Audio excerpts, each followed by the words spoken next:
अस्सलाम वालेकुम, कैसे हैं आप सब लोग। उम्मीद करती हूँ सब ठीक होंगे। वीडियो पसंद आएगी तो वीडियो को लाइक कर लीजिएगा। चैनल पे न्यू है तो चैनल को सब्सक्राइब कर लीजिएगा। आज मैं कट करने जा रही थी सिल्क की कुर्ती, सोचा टिप्स आपसे भी शेयर कर देती हूँ। ये मैंने लास्ट ईयर ड्रेस लिया था। सादा ट्राउज़र्स मैंने आपसे शेयर कर दिए हुए थे ड्रेसिंग मेनिया पे, लेकिन यहाँ पे कुर्ती का कपड़ा मुझे सामने जैसे ही नज़र आया, मैंने सोचा इसे इस टाइम पे स्टिच करना चाहिए और पहनना चाहिए। अब आपने देखा कि कपड़े के साइड पे वाइट कलर कितना ज़्यादा था, तो उसे तो मैंने खींच के फाड़ दिया, उसका कोई फ़ायदा था नहीं। और फिर कपड़े का अर्ज था 45 इंच के करीब। तो जिस तरीके से कॉटन के कपड़े नहीं पकड़वाते सेंटर से करने के बाद अम्मी को, वैसे पकड़वा के मैंने 2 पीसेस कर लिए। क्या किया कि पहले पूरी लंबाई में से मैंने शर्ट की लेंथ का कपड़ा निकाला। ये शर्ट थोड़ी लंबी बनेगी, 46 इंचज़ लॉन्ग। और फिर फ़र्ज़ करें जी कि इसका सामने का पल्ला निकला है 26 इंच चौड़ा और बैक का भी 26 इंच चौड़ा। तो जनाब फिर मैंने क्या किया था ना कि पूरा चौड़े कपड़े को दरमियान से फ़ोल्ड करके अम्मी से पकड़वा लिया था और कैंची की मदद से कट कर लिया था। अब सबसे पहली टिप ये है कि आपको इसे जब भी कट करना है तो कैंची से कट करना है भाई, खींच के मत फाड़िएगा। दूसरा ये कि आपने इसे करना है इस तरीके, इसकी क्रीज़ ज़रूर निकालिएगा। धागे बहुत निकलते हैं, कभी भी खींचातानी नहीं करनी है, कैंची की मदद से धागे कट कीजिएगा, वरना तो क्या ही हो जाएगा ना कि आप बस धागे कट करते रहेंगे और कपड़े का कख भी नहीं बचड़ा। फिर इसके बाद हम लोगों ने इसे चौड़ाई के रुख पे 2 पल्ले काट लिए। ज़ाहिर सी बात है सेपरेट करना ज़रूरी होता है, वही लॉन कॉटन वाला रूल है। कपड़ा फिसलेगा लेकिन फिसलने से बचाना है।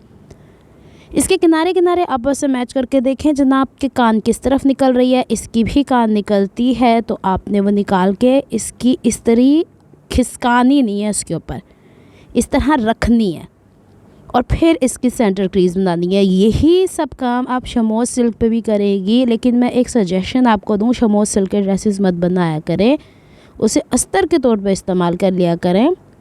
जो हमारे पास थोड़ी सी मोटी वाली सिल्क होती है ना, जैसे कि आप ये देख रहे हैं शमोज सिल्क से थोड़ी मोटी है, इसके ड्रेसेस फिर भी बेहतर रह जाते हैं। या फिर एक और आती है कॉटन लीलन टाइप की थोड़ी सी सिल्क होती है, जिसकी ब्रांड्स की कुर्तियाँ बनती हैं, वो भी परफेक्ट रह जाती है।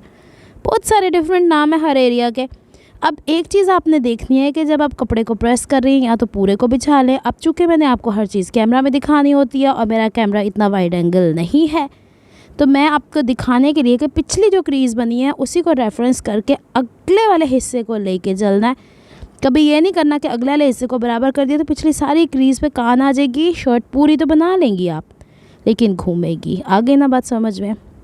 एक पीस हमने ऐसे प्रेस किया, दूसरा पीस हम लोगों ने इस तरह फ़ोल्ड करके यहाँ तक देखना और फिर देखना कि कितने तक यदि खान जाती पई है उतनी ही है, और दोनों पीसेस को हमने फ़ोल्ड कर लिया। लेकिन जब हम शर्ट की कटिंग करेंगे तब कपड़ा बहुत दफ़ा खिसकेगा।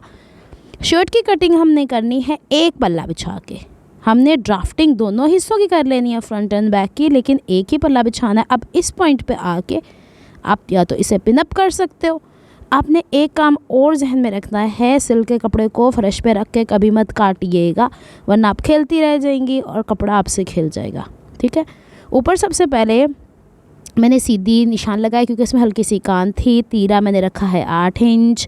मोढ़े की जो गहराई है वो रखी है 8 इंच। अच्छा, जहाँ पे हमने इसकी क्रीज़ बनाई है वहीं से आपने मेजरमेंट्स लेनी है। शोल्डर स्लोप रख रही हूँ तकरीबन 1/2 इंच, और गले की चौड़ाई मैंने आपको पहले ही बता दिया कि अब मेरी कम हो गई है, वो फिर मैंने 3.5 इंच अभी मार्क किया है। जो 8 इंच हमने मोढ़े की गहराई रखी थी उसका सेंटर करके 1/2 इंच अंदर लेके फ्रंट और बैक आर्म होल की ड्राफ्टिंग कर डाली। ये सेम वही चीज़ है। अच्छा, कुछ चीज़ें तो बताना ही भूल गई मैं आपको। आपकी सिल्क इसके नीचे शमीज़ पहननी है आपने ज़रूर, अस्तर मत लगाएगा। स्टेप वाली शमीज़ होती है ना, वो पहननी है। तो आपने जो सिल्क का कपड़ा है अपनी नॉर्मल फिटिंग से शोल्डर से लेके, चेस्ट से लेके, कमर से लेके, हिप से लेके एवरी पॉइंट आप लोगों ने 1-1 इंच खुला रखना है। ये अपने जहन में रख लीजिएगा। सिल्क जब खिंचती है ना तो फिर जब बिसकती है, जिसको पंजाबी च क्या जाता है छिज जाती है साइडा दी फिटिंग, तो वो काम हमने नहीं करना। आगे ना बात समझ में। तो मैंने यहाँ पे अपना पुराना ही मार्क जो मीडियम साइज़ का ना 20 इंच चेस्ट, 9 इंच या 9.5 इंच कमर और 20 इंच, यानी 20 का मतलब 10 इंच बता रही हूँ मैं, खोल के 20 इंच होता है, ठीक है ना। तो वो फिर मैंने वही नाप रखा है जो मीडियम साइज़ का आप अक्सर ड्रेसिंग में यहाँ पे देखती हैं, ठीक है ना जनाब। यहाँ पे फिटिंग कंसर्न नहीं है, यहाँ पे आपको टिप्स देना ज़्यादा अहम चीज़ मैं समझती हूँ। अब जब आपने निशानात क्रीज़ लाइन से लगा डाले थे, दोबारा कपड़े को अच्छे से बिछाना है। अच्छा, एक चीज़ मैं यहाँ पे बताना भूल गई हूँ कि जो यहाँ पे चौकों की फोल्डिंग है ना, वो 2 इंच कपड़ा बचा है तो मैंने उसी को ही रहने दिया है। बैक आर्म होल की जस्ट यहाँ पे हमने करनी है काटू काटू। अभी मैंने तीरा भी कट नहीं किया, बस एक काम करते हैं, ये जो ऊपर से सीधा था ना, इसको काट देते हैं ऐसे। अब हमने क्या करना है, पहले बैक के कपड़े को सीधे को इसके नीचे बिछाना है। ये धागा यहाँ से मैं तोड़ सकती हूँ, लेकिन कपड़े के पास से कभी मत खींचिएगा, सिल्क इतना कोई तंग करती है ना, मज़ा ही आ जाता है। अच्छा जी, अब ये कपड़ा मैं बिछाती हूँ ज़रा नीचे, और इसके ऊपर मैं फ्रंट का पीस, जहाँ तक मैंने हिप का मार्क लगाया है वहाँ तक मैंने जो नीचे कपड़ा बिछाया हुआ है, ये है गद्दा पॉलिएस्टर का। आप इस तरीके का कुछ लें, खेस होते हैं घरों में, मोटी चादरें होती हैं, उसके ऊपर रख के सिल्क की कटिंग कीजिएगा तो बेहतर रह जाएगी। रेशमी ना रखिएगा वरना फिसलता रहेगा, फिर आप कहेंगे नीला ऐसी इंस्ट्रक्शंस दे के चली गई है। यहाँ पे खेस हो गए, कंबल हो गए कॉटन के, उसको बिछाने का पर्पज़ ये है कि हमने इसको पिनअप करना था। आ रही ना बात समझ में। तो इसका फ़ायदा ये हो गया कि हमने हिप तक के पॉइंट को यहाँ पे पिनअप कर डाला है। अब हमने बाकी की कटिंग करनी है और फिर बाद में मैं बताती हूँ कि ज़रा हमने लेंथ को कैसे कट किया था।